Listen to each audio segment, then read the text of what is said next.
Hi, I'm Chef G, and I've cooked at some of the best restaurants in the world, and I probably even cooked for you. And I got a special request to make meatballs, otherwise known as Keftedes. So Kali, this one's for you. Hello, Yorgo. You back again? And are you giving away all my secrets? Is it true you were saying that you're going to make meatballs Keftedes? Ay, Yorgo. But you've been doing a good job, so I'm gonna see if you were paying attention when I was teaching you how to make the Keftedes. Damn, that yaya, man. Does she have any confidence in me? I've been a chef for like, I don't know, 100 years. I know how to make meatballs. And these are the things you're gonna need, guys. You're gonna need some ground beef, or you could put lamb or veal, sauteed onions, or you could use grated. I'll teach you that when I'm making it. Tomatoes, breadcrumbs, oregano, garlic, eggs, flat leaf parsley. I have a little Greek cheese there called Kefalo, but you could also use Parmigiano Reggiano. And there's a couple of more ingredients over here. I put a little bit of mint, some lemon zest, and obviously you gotta have salt, pepper, and olive oil for it to be grease. This is how I do it. I use one of these fancy machines, food processor, Roboku, whatever you want to call it. And I put in some sauteed onions. You could put just regular grated onions in, but you know what? This gives it a little bit of a layer of complexity, a little bit of complexity to it, like I said. A little onion sauteed. And then I just crack 2 eggs and I put that in there. Boom. Crack an egg. Pour a little chicken. There you go, bye-bye chicken. There we go, poured chicken. And then I put a couple of tomatoes. These are cherry tomatoes, but you could use whole tomatoes. This is what I had, so this is what we're using. Little cherry tomatoes in there. And then I also like to put in a little lemon zest. Hook that up.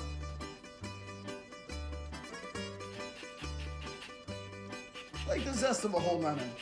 I think that's about a medium onion. It is about a cup of tomatoes and 1 whole lemon zested. Beautiful. And then I put in the cheese. Just grate everything right in here. See how easy that is? This is easy, man. I used to make it this way at Abra. I used to make a lot of these meatballs. I like putting the cheese in. Tastes really good. Look at that. Like snow. Like snow. And here we go. Then I just put the parsley right in. Sprigs just like that. Obviously I cleaned them already. Bunch of herbs. Parsley. Parsley. I put a couple of sprigs of mint. Oh, I got lucky with this one. I got a little flour on that. Is that for you, Anoush? A little flour? Thank you. Yeah, there you go. See what I do for my wife? God damn, I'm good, man. There you go. Couple pieces of mint. Full of myself, man. I better shut up a little bit, huh? It's all right. Couple of sprigs of mint. Not too much mint. Then I put in a little bit of Greek oregano. Everything right in. Any order. Doesn't matter. Hopefully I didn't forget anything. A little salt. Like I said, with the salt, we always put into our hand because if you over pour, can't take it out, but you can always put more in. That's about 2 pounds of ground beef. So that's why it's that much salt. It's probably a good tablespoon of salt. And I'm gonna put in about a 1/4 cup of olive oil. Bam, there you go. And a little fresh pepper. Love that sound of fresh pepper. Hope everybody's doing well out there. Staying safe, tell you the truth, I'm going a little effing nuts. That's all right, we'll get through this like everything else. Everything else, we get through all this crap with meatballs. See that round it goes.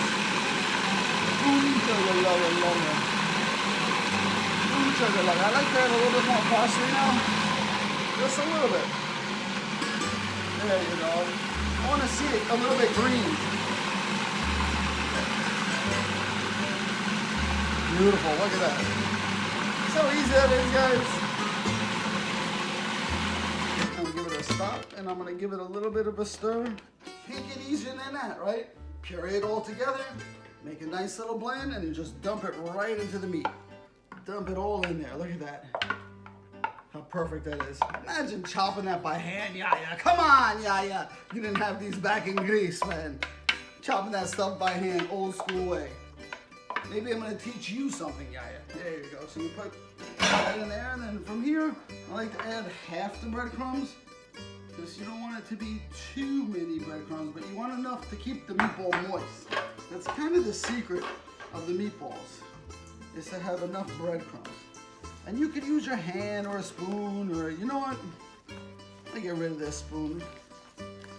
I'll use my hand soon, but you could use whatever works for you. Your spoon is nice. I'm gonna give it a little test later on too, but you see here, you gotta make sure that it doesn't feel too loose. It has to feel a little bit firm. So I'm gonna add a little bit more breadcrumbs. So I added about 2 cups of breadcrumbs. But believe it or not, the more breadcrumbs, the better. It's not being cheap or enough meat. It really makes the meatball nice and tender. Just with your hands, mix it. Hands or a spoon, but I like to finish it with my hands. And then just keep on mixing it really good. I smell that, man. Getting close, take a look at that. See all the herbs and the tomato in there. And basically the test is later on, I'm gonna obviously wash my hands up, that you could roll one and it stays in a ball like that. So I just made a test patty. I make it look like a little mini burger, a little slider, just so it cooks faster.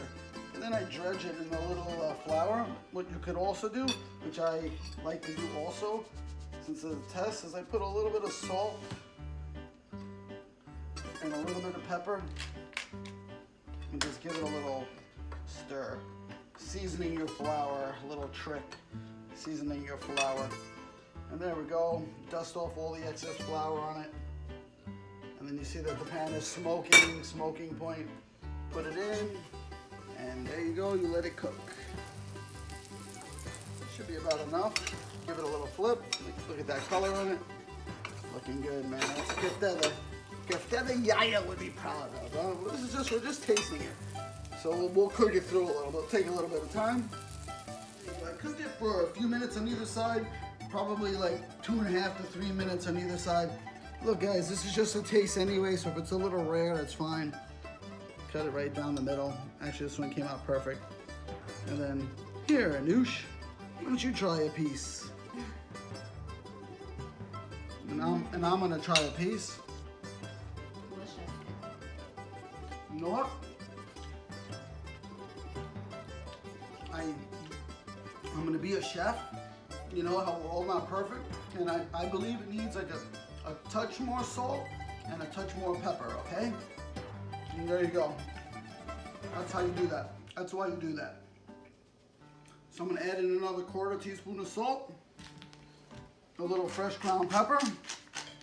Wow, but that's really good and soft, huh, Anoush? Delicious. The breadcrumb ratio to the meat, I think, is perfect. So we're looking at 2.5 cups to 2 3/4 cups to 2 pounds of meat. And we're just gonna give this another mix. And I roll a couple and I just pop them in the oven at 375 for about 15 to 20 minutes at the most. Probably like 16 minutes to be exact. Just pop that bad boy right in the oven, just like that. So we made a bunch, and I actually like to put them in the freezer to save them for later. It's a great snack. Take them out, pop them in the oven, and you're good to go. All right, so we got our pan hot. I got my other meatballs in the oven. I just flipped them. You can give them a little flip halfway. And we're gonna dredge our meatballs in seasoned flour. I showed you guys how to do it before. I hope you were paying attention. And here, I just put them all in one shot. Faster the better. I like the oil to be a little bit above halfway, like 1/4 up the meatball. So this way it cooks them. It's kind of like the frying Keftedes. Give them a nice little toss, just like this. Cover them, dredge them. Called dredging. Dredging in flour. We just covering in flour. The chefs make things sound fancy, but they're really not. Yaya knows. Yaya wouldn't use that word dredging. Dredging. What is dredging? Here we go. Dust off a lot of flour. Looks like my pan is starting to smoke up a little bit, which is nice. Perfect. Just test it with one. Ah, yes. Crank up my heat a little bit. Then we'll just start putting in the meatballs, just like that. Make sure you dust all the excess flour off. Give them a little shake. Pop them all in. Be careful not to burn yourself. You could use the tongs in case you guys are afraid. I like using my hands because I'm used to. Washed a million times, by the way. Careful, but you could use the tongs. And there you go. Hear them sizzle. Sizzle and roar. There you go. So I lowered the heat to medium because you don't want it too high and burn them. And you just give them a little flip, just like that. Look at that, perfect color. I forgot a guy here. I can't leave him alone. Sauteing in this pan for about 4 minutes now. 2 minutes on either side, and I constantly give them a little bit roll, just like that. And I give them a little finger test. You see how it starts to like break apart? That means they're ready. If it was, if your finger would go through, or you could just take one out and cut it in half. But I've been doing this a long time, so I think I could figure out how long it takes to cook a meatball. You guys can check it out, and that's it. So from here, I just take them, and I like to put them in a pan or a plate with a little bit of paper on it to absorb some of the grease. Give it a little, some of the grease off of there. Put them right in there. Take 2 at a time if you want. Just scaled like that. 1 at a time. Be very gentle with them. Be very gentle with the meatballs. And there you go. There you go. We got 2 styles of meatballs. One pan fried and one baked.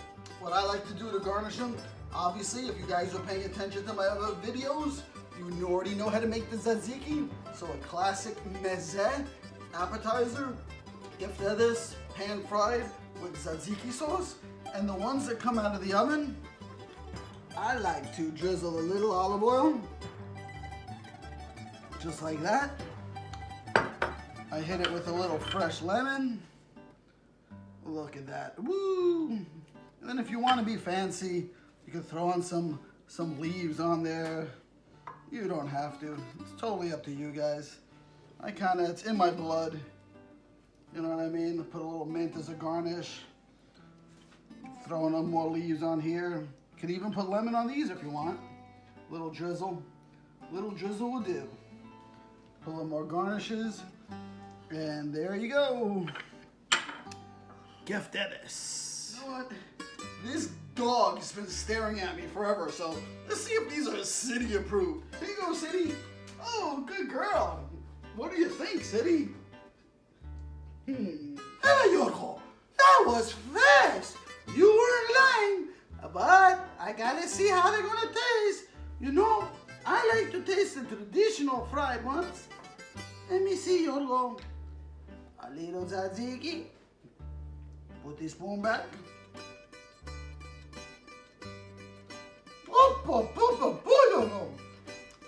Yasta hierasu. You know what that means in English for you people out there? Bless your hands.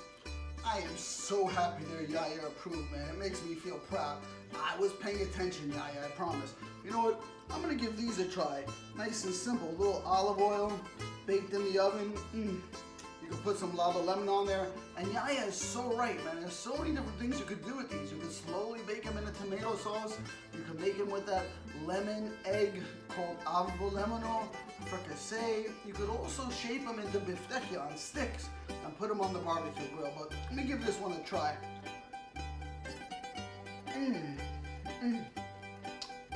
That deserves a chef kiss.